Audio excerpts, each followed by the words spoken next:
ये रामदास आना, ये रामदास आना, रामदास ऐसा कर देना। मैं बड़ा झूमता रहा, अरे बताओ मेरा कितना सुंदर अच्छा नाम रखा हुआ है। मेरी भैया बार बार जाकर उनसे कहती है, महाराज इसको आशीर्वाद दो, इसके लक्षण लगता है बाबा जी बनने के, इसको तो गृहस्थ आश्रम में जाना है। पर हे वेदा व्यास जी, मेरी मन की बात कहूं, मेरे मन में नहीं था। मेरे मन में क्या था कि मैं सदैव सत्संग में रहूं, भजन करता रहूं। महात्माओं का समय हुआ जाने का, सब महात्माओं को प्रणाम कर रहे हैं, मैंने भी प्रणाम किया। जिस रास्ते से महात्मा लोग जा रहे थे, अपने राम भी उसी रास्ते पर चल दिए। तब महात्मा ने कहा, बेटा अभी कहीं मत जाओ, अभी भैया की सेवा करो, भैया की बात मानो, और फिर जब समय आएगा तो चले आना इसी रास्ते। बस इतना ही सुना, सुनने के बाद मैं आ गया, घर में बैठा रहा। अब मैं क्या करूं, मुझसे रहा नहीं जा रहा। फिर मेरा मन हुआ जहां महात्मा रह रहे थे, चलो उस जगह को देख कर आऊं। हे वेदा व्यास जी, उस जगह को जब मैं देखने गया, मैं सारे महात्माओं को देख रहा हूं, मन ही मन विचार कर रहा हूं, यहाँ तो ऐसे ऐसे महात्मा रहते थे। अरे वो जो बंगाल से पधारे थे वो महात्मा यहाँ रहते थे। अरे जो उड़ीसा से पधारे थे वो महात्मा यहाँ रहते थे। अरे जो सिंध प्रांत से पधारे थे वो यहाँ रहते थे। मैं सबको देख रहा हूँ, सबको मन ही मन प्रणाम कर रहा हूँ। इतने में क्या हुआ, एक बड़ा वयोवृद्ध महात्मा उस टोली में नहीं जा सका, बैठा हुआ है, उठने का प्रयास कर रहा है। पर हे वेद व्यास जी, उसकी दृष्टि उस बाबा जी की दृष्टि एक डंडे की ओर थी। बाबा विचार कर रहे, ये सहारा मुझे मिल जाए तो मैं खड़ा हो जाऊं और अपनी यात्रा को सुलभ करूं। बस मैं बाबा की बात को समझ गया। मैं गया और उस लाठी को लेकर मैंने बाबा के पास रखी। बाबा उसके सहारे से पकड़ पकड़ के वो महात्मा जी खड़े हो गए। और उस महात्मा जी ने कहा, वाह बालक, अरे इस लाठी को मैं कब से देख रहा हूँ कि मेरे पास ये आ जाए, पर ये ना आ सकी क्योंकि इसके बिना मेरा शरीर खड़ा नहीं हो पाता। पर तैने सुलभ कर दिया, आज मेरा शरीर खड़ा हो गया। आजा, तू मेरे पास आजा बेटा, तूने मुझे शरीर थामने का डंडा दिया था, आज मैं तुझे आत्मा थामने का डंडा देता हूँ, आजा मेरे पास।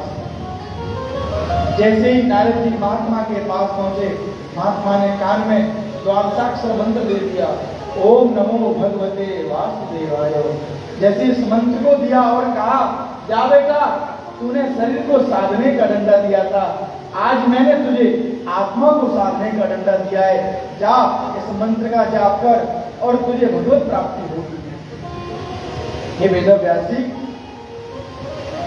मैं जंगल जाता, इसी मंत्र का जाप करता, घर आता, ऐसे ही चलते रहा, कई दिनों तक चलता रहा।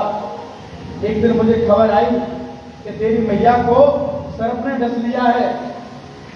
तो प्रभु वेद व्यास जी, मैं बड़ा झूम के नाचने लगा कि चलो ये अच्छा हो गया, मैया थी तो ना मुझे जंगल में जाने देती, ना मुझे भजन करने देती, अब मैं खूब बढ़िया से भजन करूंगा, आनंद लूंगा।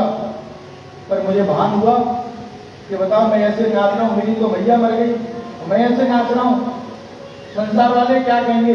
तो मैं रोने लग गया। तो हे व्यास जी, एक आंख से तो गर्म आंसू आते हैं और एक आंख से ठंडे आंसू आ रहे हैं।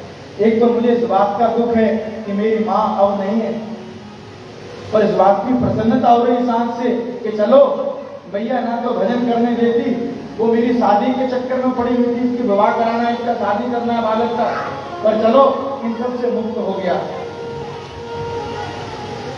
जैसे ही पूर्ण रूप से मैंने मैया के क्रिया को किया, उसके बाद मैं जंगल में गया, कई समय तक मैं भजन करता रहा। उसके बाद मैंने क्या देखा, एक सुंदर से रूप को, आहा, भगवान श्रीमन नारायण क्षीर सागर में लेटे हुए हैं, सब सेवा कर रहे हैं, लक्ष्मी जी कर्ण चापन कर रही है। जैसे उस छवि को मैंने अंदर देखा, मैं आनंदित हो गया। पर जैसे ही निहारा, उसी के क्षण बाद वो छवि अंदर ध्यान हो गई। तो मैं एकदम तड़पड़ा गया, वो छवि कहाँ गई, वो छवि कहाँ गई, जिसको मैं अभी अपने हृदय में निहार रहा था। उसके बाद आकाशवाणी हुई और आकाशवाणी ने कहा कि अभिपक्त कसायाम, हे वत्स, अभी तेरी भक्ति पकी नहीं है और भजन कर। मैंने कहा कि अगर मेरी भक्ति पकी नहीं है तो मुझे दर्शन क्यों दिए? अरे बोले, दर्शन देके रूप माधुरी की चटनी चटाई है, क्या तू स्वाद को लेना जानता है कि नहीं जानता है? पता चल गया है कि तू स्वाद को लेना जानता है, इसलिए धीरे धीरे तू भजन कर, चिंता मत कर, प्रलय होगी तो तेरा भी कल्याण होगा। हे वेद व्यास जी, धीरे धीरे प्रलय हुई, सब समा गया, बटस्य पत्रस्य पटे शयानम, सब कुछ। इसके बाद जब मेरा जन्म हुआ, हमने दासी का पुत्र नहीं, पितामह ब्रह्मा का, मैं मानस पुत्र, नारद के नाम से विख्यात, मैं पितामह ब्रह्मा का पुत्र हुआ। और मेरा कंठ बड़ा मधुर था, तो मेरे पिता ब्रह्मा मुझसे कहते, बेटा तू कितना सुंदर गाता है, एक काम कर, मैं तुझे श्रीमन नारायण के पास लेके चलता हूँ, जब तू वहां बैठ के गाएगा तो कितने प्रसन्न हो जाएंगे नारायण भगवान। तो जैसे मैं नारायण भगवान के पास पहुंचा तो श्रीमन नारायण भगवान ने कहा, वर्ष कुछ गाते हो, कुछ गायन है? तो पितामह ब्रह्मा ने कहा, हे कृपानाथ, ये बालक मेरा 10वां पुत्र है, मानस पुत्र है, कंठ बड़ा मधुर है, बेटा गा के सुना। जब मैंने श्रीमन नारायण नाम की धुनी को सुनाया तो श्रीमन नारायण भगवान इतने प्रसन्न हो गए, तो उन्होंने क्या किया? बोले, देवदत्तमिमां वीणां परब्रह्म विभूषितां। जो भगवान नारायण के पास वीणा रखी हुई थी, मेरे कंठ को सुन के इतने प्रसन्न हो गए। ये वेद व्यास जी, जो मेरे पास वीणा है ना, ये श्रीमन नारायण भगवान ने मुझे दी है, इसी पर मैं नारायण नाम लेता हूँ। और जैसे ही उन्होंने मेरे ऊपर कृपा की, आज मैं क्या कहूँ, कहीं भी चला जाऊं जय जयकार होती है, केवल नाम की इतनी बड़ी महिमा है। इसलिए हे वेद व्यास जी, अगर तुम कुछ करना चाहते हो तो भगवान के नामों को लिखो, नामों की महिमा गाओ। तब श्री नारद जी ने चतुर श्लोक की भागवत को वेद व्यास जी को श्रवण कराया, और वेद व्यास जी ने उन 4 श्लोकों में से कितने श्लोक बनाए? 18,000 श्लोक, 100, 200, 500 नहीं, 4 श्लोक में से अहमेवा समेवाग्रे, इन 4 श्लोकों के लेकर जो लेखन किया वेद व्यास जी ने, तो भैया 2, 4, 500 श्लोक नहीं, सीधे सीधे 18,000 श्लोक का लेखन कर दिया। अब लेखन तो हो गया, अब इसको सुनाएगा कौन, बोलेगा कौन? भागवत जी का लेखन हो गया। इसमें क्या है भैया? 365 तो अध्याय, 18,000 श्लोक, 12 स्कंद से निर्मित भगवान का ये पूरा वाङ्मय विग्रह बन गया। अब जो 12 स्कंद हैं वो हमारे राधारमण जी के 12 अंगुल हैं, और राधारमण जी 12 अंगुल के। अगर आपने वृंदावन में राधारमण जी को देखा होगा तो 12 अंगुल हैं। ऐसे करोगे 8, 12, समझ गए?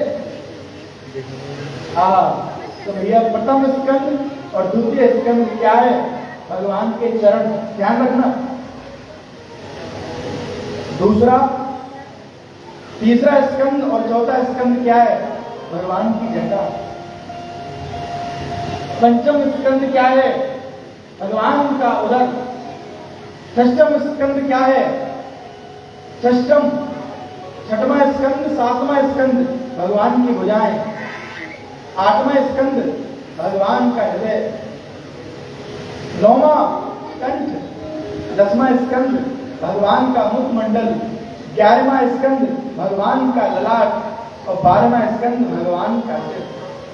तो हो गए पूरे 12 अंग हो गए भगवान। आप लोग समझ गए? ऐसे भगवान की सुंदर प्रतिमा है, वही प्रतिमा साक्षात श्रीमद् भागवत है। अब इतना सुंदर लेखन हो गया। अब बात यहाँ आती है कि इतना सुंदर, अब इसका गायन कौन करेगा, सुनाएगा कौन? तब याद आई, अरे भैया इसको सुनाने के लिए भी कोई परमहंस चाहिए। तब अपने शिष्यों को 2 श्लोक दिए, जाओ बेटा जंगल में कहीं ना कहीं किसी वृक्ष के नीचे, किसी कदम तरु मेरा पुत्र बैठा होगा और उसके कान में ये श्लोक जाएंगे, निश्चित है वो दौड़ा दौड़ा मेरे पास आएगा। हाँ, समझा पिंडी के भाव से वेद व्यास जी के शिष्य दौड़े दौड़े जंगल गए और जंगल में जाके क्या बढ़िया सुंदर श्लोक का गान कर रहे हैं। क्या कह रहे हैं? बोले बरहा पीड़म नटवर बपू कर्णयो कर्णिका विप्रदवास कनक कपिसं वैजयन्तीं च मालां रन्ध्रान् वेणोरधर सुदया पूरयन् गोपवृन्दैः वृन्दारण्यं सुमदरमणं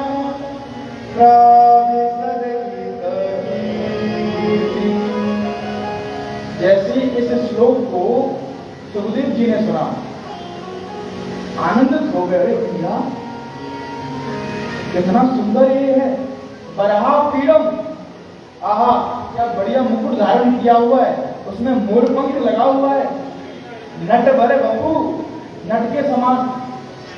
नट समझते हो? नट माने मदारी, मदारी के समान। अरे जैसे कोई नट एक रस्सी पर चल जाता है, इसको इधर से फेंकता है, उधर से कैच करता है, ऐसे पकड़ता है, ऐसे भगवान क्या कर रहे हैं? गोचारण करते समय कनेर के फूल को अपने दाएं कान के ऊपर रख लेते हैं और भगवान एक झोटा लगाते हैं तो उल्टे कान के ऊपर रख लेते हैं, फिर उल्टे कान से झोटा लगाते हैं तो कमर पे रख लेते हैं उस फूल को, और एक कमर का झोटा लगाते हैं तो इस वाले कमर पे धारण कर लेते हैं। ऐसा धारण करते हैं, कभी पिंडली के ऊपर ले आते हैं, कभी स्कंद के ऊपर ले आते हैं, कभी नाक के ऊपर ले आते हैं। सुखदेव जी सोच रहे हैं, बताओ ये तो नट के समान है। और बरहा पीड़म नट वर बपू कर्णयो कर्णिकारं विप्रदवास कनक कपिसं वैजयन्तीं च मालां। वैजयंती माला गले में धारण कर रखी है, और क्या बढ़िया अधरों पर बंसी धारण है। जैसे हमारे राधा स्वामी बिहारी भगवान देखो क्या सुंदर बढ़िया बंसी को धारण कर रखे हैं। कितना रूप सुंदर है, लावण्य है, माधुर्य है। इसके बाद कौन हो गए बताओ? सुंदर है, इसके गुण का नहीं पता। किसी की सुंदरता पर नहीं करना चाहिए भैया। सुखदेव जी बोले ना, ये तो सुंदर ही सुंदर है, इसके पीछे नहीं जाना, गुण तो कुछ है ही नहीं है। तो ठीक है भैया, मोर मुकुट धारण कर रखा है, बढ़िया से वस्त्र पीताम्बरी कसी है, बंसी बजा रहे हैं, फूल लगे हुए, कानों में वैजयंती की माला लिए हुए हैं, नंगे पांव से स्वपद रमणम हो रखा है, भगवान नंगे पांव से ब्रजमंडल में घूम रहे हैं। ये तो रूप है, किसी की सुंदरता के पीछे नहीं मरना चाहिए। फिर क्या किया जाए? ध्यान में बैठ गए, स्वभाव तो ठीक हो, बस इतना ही सोचा ही था कि दूसरे शिष्य ने एक श्लोक गा दिया, अहो स्तन कालकूटं जिगांसया पाययदग्निसाधु लेवे गतिर्धात्रच्युतं तपोम्यं कंबातयालुं शरणं प्रजेम। अरे बकी पूतना अपने स्तनों में जहर लगाकर आई थी, पर जैसे श्याम सुंदर के मुकाम भोज में जैसे ही प्रवेश किया, भगवान ने चुसुर उसके जहर को पान कर लिया, उसके चित्त को पान कर लिया और उसके प्राणों को पान कर लिया, करते करते और लास्ट में उसकी गति, नाद्योत गति, जो अपनी यशोदा मैया को गति दे रहे थे, वही गति बकी पूतना को दे दी। ऐसा सुंदर गुण। बस ये श्लोक जैसा ही सुना, खड़े हो गए सुखदेव जी, दौड़े दौड़े पूछा, भैया आगे का श्लोक बोलो, आगे का श्लोक बोलो। ये बोले, सुनो भैया, आगे का श्लोक हमारे पास नहीं है, ऐसे अनेकों श्लोक, एक दो नहीं 18 श्लोक हमारे गुरुदेव के पास हैं। अगर आपको सुनना है तो चलो हमारे गुरुदेव के पास। चलो भैया आप अपने गुरुदेव के पास मुझे लेके चलो, मुझे सुनना है। वेद व्यास जी के पास जैसे सुखदेव जी का आगमन हुआ, मंद मंद मुस्कुराते हुए साष्टांग प्रणाम किया, हे गुरुवर मैं प्रणाम करता हूँ। आज वेद व्यास जी ने नेत्रों से अश्रु निपातन होने लगे। धन्य है पुत्र, धन्य है। अरे भगवत प्राप्ति के लिए तू घर से निकला था, आज भगवत प्राप्ति के लिए तू घर पर आ गया, क्या बात है। अरे तू हंस नहीं है, परमहंस है। श्री जनक जी महाराज ने कुछ दिन की परीक्षा ली और परीक्षा में पास होते ही आए और जैसे ही बैठे, हे गुरुदेव मुझे तो उस कथा को पान कराओ, मैं सुनना चाहता हूँ। वेद व्यास जी ने भागवत का श्रवण कराना प्रारंभ कर दिया। जैसे प्रारंभ हुआ कथा विश्राम हो गई। बोले पुत्र वत्स कथा श्रवण हो गई, जाओ आनंद करो। बोले ना महाराज, अभी मैंने केवल श्रवण किया है, अभी कथा निर्देश नहीं हुई है, मुझे फिर सुनाओ। अच्छा ठीक बेटा, फिर से सुनाना प्रारंभ किया। हाँ बेटा अब ठीक है। बोले हे गुरुवर, अभी हृदय से हुई है, अभी मेरे स्वभाव में नहीं आई है, मेरे रोम रोम में नहीं आई है। तब वेद व्यास जी ने कहा, हे वत्स, अपने रोम रोम में लाने के लिए, स्वभाव में लाने के लिए तुझे कथा में होना पड़ेगा। अब तू जा और कथा सुनाना प्रारंभ कर। जब तू सबको कथा सुनाएगा ना तो धीरे धीरे कथा तेरे स्वभाव में हो जाएगी। ऐसे हमारे श्री सुखदेव जी महाराज उन श्लोकों को मंथन करते हुए जंगल में बैठ के अपना भजन करने लगे। शौनकादिक ऋषि ने पूछा, प्रभु हमने ये सुना है कि परीक्षित के विषय में उसको कथा सुनाने के लिए सुखदेव जी आए, ऐसी क्या लीला घटी जो उनको सुनाने के लिए आए, हम सविस्तार सुनना चाहते हैं। तब यहां से महाभारत का प्रसंग आता है।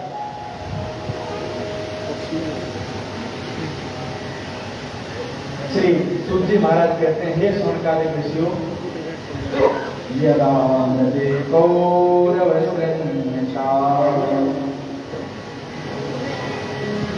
महाभारत की बात बताते हुए सूत जी कहते हैं, हे शौनकादिक ऋषियों, जिस समय महाभारत विश्राम की ओर था, दुर्योधन अधोगति से पड़ा हुआ है, बड़े कष्ट में पड़ा हुआ है, असहनीय कष्ट हो रखा है। इसको एक बात का कष्ट है। कौन सा कष्ट है कि बताओ, हम 100 भाई को 99 भाई मारे गए, मैं मृत्यु शैया पर ही पड़ा हुआ हूं, पर हमारे दुश्मन 500 पांडव, इनका बाल बांका नहीं हुआ, बैठा बैठा भजन करता है। इतने में अश्वत्थामा का आगमन हुआ। अश्वत्थामा ने कहा, हे मित्र, क्यों रो रहा है?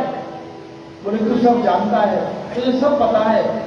अरे हमारे 100 भाई थे, हम 100 भाई थे, मेरे 99 भाई मारे गए, मैं असहनीय अवस्था में पड़ा हुआ हूं, और हमारे दुश्मन पांडव 500, किसी का बाल बांका नहीं हुआ, कोई क्षति नहीं हुई। इस बात का बड़ा कष्ट है। तब कहा अश्वत्थामा ने, अरे मित्र, तू चिंता क्यों करता है? तू एक बार मुझे सेनापति घोषित कर दे। तू जैसे मुझे सेनापति घोषित कर देगा, उसी क्षण मैं 500 का सिर लाके तुझे दे दूंगा। दुर्योधन बोला, अरे सेनापति तो तब तुझे घोषित करूं जब मेरे पास सेना हो, अब तो कोई कुछ नहीं है मेरे पास, मैं अकेला पड़ा हुआ हूं। मित्र, तू कैसी बात करता है? तब कहा, अरे तू मेरा एक बार तिलक कर दे। अश्वत्थामा की एक ही इच्छा थी कि दुर्योधन की सेना का सेनापति बनने की, एक ही इच्छा थी अश्वत्थामा की। बोले कोई बात नहीं, तू मेरा तिलक कर दे, तू घोषित कर दे कि आज से तू मेरा सेनापति, बस इतना कर दे। बोले तिलक कहां से करूं? ना तो रोली है, ना चंदन है, ना चावल है, तू तिलक कर दे। जैसे ही दुर्योधन ने अपना हाथ उठाया और अश्वत्थामा का तिलक कर दिया। अब बंधु सोचने की बात है, चंदन से रोली से तिलक नहीं किया, खून से तिलक किया है। अब एक बात बताइए, क्या खून से तिलक होता चल रही है? क्या कहें? इसलिए भैया सनातन धर्म से जुड़े रहिए, कोई आके तुमसे कुछ भी कहे, किसी के नहीं सुनना है। सुनना है तो केवल शास्त्र की सुनना है। शास्त्र क्या आज्ञा करता है, याद रखना। तिलक ललाट पर, मस्तक पर रोली का होता है, चंदन का होता है। और अगर ये भी नहीं हो तो जल का भी हो जाता है। जल का आह्वान करके लगाइए, वो भी तिलक माना जाएगा। पर खून से तिलक नहीं होता, याद रखना आप सभी। हमारे यहाँ मांग भरने की परंपरा सिंदूर से है, खून से नहीं है भैया। इन सब परंपराओं का आप लोग पालन करिए। कोई आके तुमसे कोई कुछ भी कहे, पर बात माननी है तो शास्त्र की बात माननी है, और किसी की नहीं। गोस्वामी तुलसीदास जी बड़ी प्यारी बात कह रहे हैं तुलसी के रामायण में, कि जो अपना हित चाहता है वो माता पिता और गुरु और शास्त्र की आज्ञा माने, और किसी की आज्ञा नहीं माने, और किसी की आज्ञा नहीं माननी है। माननी है तो केवल और केवल इन चारों की, माता जी, पिताजी, गुरु। मात पिता गुरु प्रभु की वाणी, तो स्वामी तुलसीदास जी कह रहे हैं चौपाई में, मात पिता गुरु प्रभु की वाणी, विनय विचार करिए सुख जानी। इसमें आप लेस मात्र भी विचार नहीं करना। मेरी माँ ने मुझसे कहा ये सत्य है, मेरे पिता ने मुझसे कहा ये सत्य है, मेरे गुरु ने मुझसे कहा ये सत्य है, और शास्त्र ने कहा ये सत्य है, याद रखना। अब जैसे ही खून से तिलक हुआ, अब एक तो पहली बात ये ब्राह्मण, वो क्षत्रिय, और जब क्षत्रियों का खून मस्तक पर आएगा, और वो भी बात नहीं बनेगी भैया। अगर रोली का तिलक होता तो बात बनती, चंदन का तिलक होता तो बात बनती। इसलिए भैया सावधान रहिए। अब जैसे इनका तिलक हुआ, अब इन्होंने सोचा क्या किया जाए। अश्वत्थामा ने विचार किया, मैं कैसे उनको मारूं। तब इन्होंने किससे ज्ञान लिया? उल्लू से। सोचो, ज्ञान भी मिला तो किससे मिला? उल्लू से। शास्त्र में एक न्याय है, काकुरु न्याय बोलते हैं उसको, काकुरु न्याय कहते हैं, कौवा और उल्लू का। देखो, कौवा को रात्रि में नहीं दिखता, उल्लू को दिखता है। उल्लू को दिन में नहीं दिखता, यही है ना। तो क्या देखा? उल्लू जाता है, इनको छेड़ता है, कभी कौवा जाता है, इनको छेड़ता है उल्लू को। किस समझ गया? इसने ज्ञान ले लिया। भैया ऐसे बात नहीं बनेगी, क्योंकि वो धर्मवेत्ता भी हैं, बलशाली भी हैं, मैं उनको मार नहीं सकता। क्या करूं? जब वो रात्रि में सो रहे होंगे तब जाऊंगा छिपके से, चोरी चोरी जाऊंगा, चोरी चोरी जैसे पहुंचूंगा और सोते ही समय धड़ से गर्दन अलग कर दूंगा और मेरे मित्र के सामने लाके रख दूंगा। बस इतना ही तो था। विचार करके काला कपड़ा मस्तक पर बांध के निकल लिया। एक बात कहूं आपसे, जिसकी रक्षा भगवान करते हैं उसका बाल बांका नहीं हो सकता। जाको राके साहिया मार सके ना कोई, बाल न बांका कर सके, जो जग बैरी हो कोई नहीं मार सकता उसको, जिसकी रक्षा परमेश्वर करते हैं। अब भगवान द्वारकाधीश बोले, अरे भैया पांडवों, आज तो बढ़िया आनंद की रात्रि है, तुम सोने में लगे हो। अरे आज विजय प्राप्त हुई है तुमको, चलो चलो आज तो आनंद करते हैं, चलो कहीं चलते हैं। कहाँ चलते हैं? अरे चलो चलते हैं, जंगल की तरफ चलते हैं, आनंद लेंगे, वहां बढ़िया से सुंदर शास्त्रीय संगीत ध्रुपद प्रभाव को श्रवण करेंगे, चलो आनंद लेंगे। आज की रात्रि सोने के लिए थोड़ी है, आज की रात्रि तो आनंद लेने के लिए चलो। पांचों पांडवों को लेकर भगवान द्वारकाधीश निकल दिए। अब पांचों पांडवों के स्थान पर पांडवों के पुत्र आकर्षित हुए। जैसे मध्य रात्रि में अश्वत्थामा पहुंचा, मस्तक पर काला कपड़ा लगा हुआ है, जो छुपके छुपके से कक्ष में प्रवेश किया। आज पांडव नहीं है, पांडवों के स्थान पर पांडवों के पुत्र सो रहे थे। और जाकर धीरे से छुपके दबे दबे पांव जाकर धड़ से गर्दन अलग कर दी। एक बड़े से थार में पांचों सिर को रखा और रखने के बाद कपड़े से ढांककर भागता भागता मित्र के पास आया। अरे मित्र, इतने तेरी सेना सारी बेकार गई, ये कोई कुछ नहीं कर पाया, पर देख ये तेरा मित्र तेरे पांचों दुश्मनों का सर लेके तेरे पास आ गया, तू चिंता मत कर। दुर्योधन बोला, मित्र हम कितने भाई मिलके नहीं कर सके, तू अकेले ने कर दिया। आहा, ये तो बड़ा प्रसन्न हो गया, बड़ा आनंद हो गया, बड़ी जोर जोर से हंसने लगा। अरे मित्र, मुझे क्या पता, मैं तो तुझे पहले ही सेनापति घोषित कर देता, हमसे गलती हो गई। मित्र, मेरी जीवन की अभिलाषा है क्या? बोले, मुझे भीम के सिर को बड़ी जोर से दबाना है, निकाल के दे मुझे। धार रखा और जैसे भीम के सिर को दबाने का जो प्रयास किया, जैसे दबाया, यही है ना भीम का, हाँ यही है, दबा इसको दबा। और जैसे ही दबाया, धड़ाक से क्षण भर में फूट गया। दुर्योधन बोला, ये भीम का सिर नहीं है, कपड़ा हटा मित्र। जैसे कपड़े को हटाया, क्या देखा? पांडवों